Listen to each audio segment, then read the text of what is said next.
Hi, it's Tim with PDQ Restoration. I'm here with Leo, one of our project managers, and I'm going to go over a sample fire job that we're at now.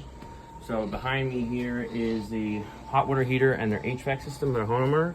As you can see here, the electrical panel, it lit on fire, and when this lit on fire, this smoke went into this HVAC system right here. This HVAC system is pushing air throughout the entire house. You can see some of the fire damage from over here.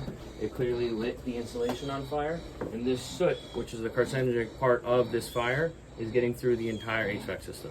So going into the house, you might not be able to see anything on any of these surfaces, but that soot is roughly 6 or 7 microns, and it is going to go right into your lungs, and it's going to be on surfaces like this. So currently, we have a team right now on here and in here that is working on sanitizing and removing all of the soot, odor, and the particles that are in the air.